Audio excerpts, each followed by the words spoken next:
వాతావరణం వలన వైరస్లు ఉత్తేజంగా ఉండటం వలన వైరల్ సంబంధిత వ్యాధులు, వైరల్ ఫీవర్స్, జలుబు, ఆయాసం, కోవిడ్ విజృంభించే అవకాశం ఉందని ప్రజలందరూ అప్రమత్తంగా ఉండాలని, భయపడన అవసరం లేదని, తగు జాగ్రత్తలు తీసుకోవాలని, జ్వరం వస్తే వెంటనే వైద్య సిబ్బందిని సంప్రదించాలని అసిస్టెంట్ మలేరియా అధికారి జె గోవిందరావు సూచించారు. స్థానిక పెదవేగి మండలం వేగివాడ గ్రామంలో వైద్య సిబ్బంది ఆధ్వర్యంలో నిర్వహిస్తున్న ఫ్రైడే డ్రై డే ఇంటింటా ఫీవర్ సర్వే కార్యక్రమం పాల్గొన్న అసిస్టెంట్ మలేరియా అధికారి జె గోవిందరావు మాట్లాడుతూ ఎక్కువగా వైరల్ ఫీవర్స్ దోమ కుట్టవలసిన సంక్రమిస్తాయని, ముఖ్యంగా డెంగ్యూ, దోమ ఏడిషా పట్ల ప్రజలు అప్రమత్తంగా ఉండాలని, ఈ దోమలు మంచినీటి నిల్వ ప్రాంతాల్లో తిరుగుతాయని, కాబట్టి వారానికి ఒకసారి లేక 2 సార్లు నీటి నిల్వ ప్రాంతాలైనటువంటి నీళ్ల తొట్లు, డ్రమ్ములు, వర్షం నీటి నిల్వ ప్రాంతాలు నివారించాలని కోరారు. ఈ శీతాకాలంలో మనకి కొన్ని అనారోగ్య సమస్యలు మనకు వస్తుంటాయి. ఎందువల్ల చలి వాతావరణం ఏంటంటే ఈ చలి వాతావరణంలో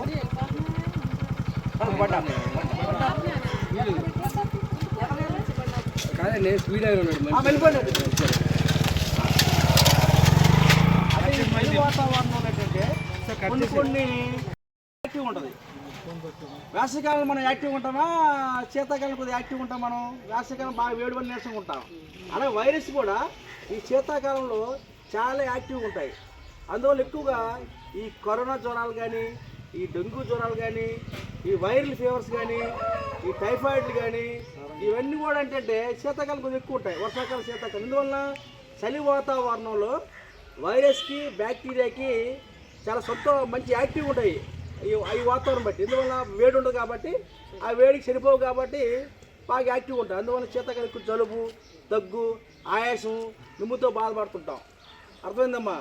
అలాగే వైరల్ ఫీవర్స్ ఉంటుంటాయి కాబట్టి శీతాకాలం. అలాగే ఈ మధ్యకాలంలో అడపదడప అక్కడక్కడ డెంగ్యూ జ్వరాలు కూడా ఉంటున్నాయి. డెంగ్యూ ఫీవర్స్ కూడా వస్తాయి. ఎందువల్లంటే ఈ డెంగ్యూ జ్వరం అనేది, డెంగ్యూ సమస్య దోమ మురికి నీళ్ళలో పెరగదు, డ్రైన్ నీటిలో పెరగదు. మన గృహాల్లో ఉండే మంచినీటి నిల్వ ప్రాంతాలు పుడతాయి. ఎక్కడైతే ఆ డెంగ్యూ దోమకి మంచినీళ్ళు అంటే చాలా ఇష్టం, మన రక్తం అంటే ఇంకా ఇష్టం. ఆ డెంగ్యూ దోమకి మంచినీళ్ళు అంటే ఇష్టం. ఎందువల్ల అక్కడ గుడ్లు పెట్టడానికి. మన రక్తం ఎందుకు? అది జీవించడానికి, అది బ్రతకడానికి. మనం బ్రతకడానికి ఎలాగ ఆహారం తింటామో అది బ్రతకడానికి మనిషి రక్తమే కావాలండి. గుడ్ల రక్తం అక్కర్లేదండి, కోళ్ళ రక్తం అక్కర్లే, మేకల రక్తం అక్కర్లే. దానికి కావాల్సింది మనుషుల రక్తమే. ఆ రక్తం తాగుద్ది మనకే అంటు రోగాలు అంటించే చిన్న కీటకం అది దోమ. ప్రమాదకరమా కాదు అది. ఎందువల్ల దోమ ద్వారా డెంగ్యూ జ్వరం వస్తుంది, మలేరియా జ్వరం వస్తుంది, చికున్గున్యా వస్తుంది, మెదడువాపు వస్తుంది, బోధకాలని పెద్ద కాళ్ళు అయిపోతుంది. చూసారు ఇప్పుడు బోధకాలు మీ గ్రామం లేకపోవచ్చు కానీ ఆ తణుకు ఏరియాలో బోధకాలు ఎక్కువ ఉంటారు. ఇవన్నీ కూడా డెంగ్యూ దోమ, ఇవన్నీ కూడా దోమల వల్ల వచ్చేది వ్యాధులు. మలేరియా దోమ కానీ, డెంగ్యూ దోమ కానీ మంచినీళ్ళలో ప్రాంతం పెడతాయి. మంచినీళ్ళు ఎక్కడ ఉంటాయి? తొట్టుల్లో ఉంటాయి, డ్రమ్స్లో ఉంటాయి, పైన ఓవర్ ట్యాంకుల్లో ఉంటాయి, మూతలు లేని ఓవర్ ట్యాంకులు, అక్కడ ఫ్లవర్ వాజుల్లో ఉంటాయి. టైర్లో చాలా దోమలు, టైర్లు చాలా దోమలు ఉన్నాయి. కాబట్టి మనం మీరేం చేయాలంటే, మీ బాధ్యత ఏంటంటే ప్రతి వారానికి 1 లేదా 2 సార్లు ఆ తొట్లు కడుతూ మూతలు పెట్టుకోవడం. అర్థమైందమ్మా? ఇంటి పరిసరాలు ఏమైనా పైలుపడి ప్లాస్టిక్ వస్తువులు కానీ, కుండలు కానీ అవన్నీ కూడా పంచాయతీ బండ్లు వేయటం. రుబ్బురోళ్ళు ఉన్నాయి, పచ్చడి రుబ్బుకుంటారు, దాన్ని పచ్చడి రుబ్బు కడుగుతుంటారు, ఆ నీళ్ళు అలాగే ఉంచేస్తుంటారు. చిన్న మరి మీకు తెలియదు. ఇంత చూసాము, అక్కడ ఒక చిన్న తప్పేలా ఉంది, ఇంతే వాటర్ గ్లాసు నీళ్ళు ఉన్నాయి, దాంట్లో ఇన్ని దోమలు ఉన్నాయి. చూస్తే ఏంది దోమని పెద్ద జంతువు ఏం కాదు కదా, చిన్న కీటకం కదా, దానికి ఎక్కువ నీళ్ళు అక్కర్లా, గ్లాసు నీళ్ళు సరిపోతుంది. కాబట్టి చాలా జాగ్రత్తగా ఉన్నానమ్మా. ఎందుకంటే డెంగ్యూ జ్వరాలు, ఈ కరోనా ఫీవర్స్ జ్వరాలు భయపడక్కర్, దేనికి భయపడక్కర్లే. దేనికి మన అంతా కూడా జాగ్రత్త ఉంటే అన్నీ క్లియర్ అయిపోతాయి. కరోనా విషయం మీకు చెప్తున్నంటే, కరోనా కొత్త రకం వైరస్ వస్తుంది, కొత్త రకం వైరస్ JN.1 అని వైరస్ వస్తుంది. దానికి ఏంటంటే మీరు జాగ్రత్త మాస్క్ పెట్టుకోవడం, చేతులు శుభ్రంగా కడుక్కోవడం ఎప్పటికప్పటికి. అర్థమైందమ్మా?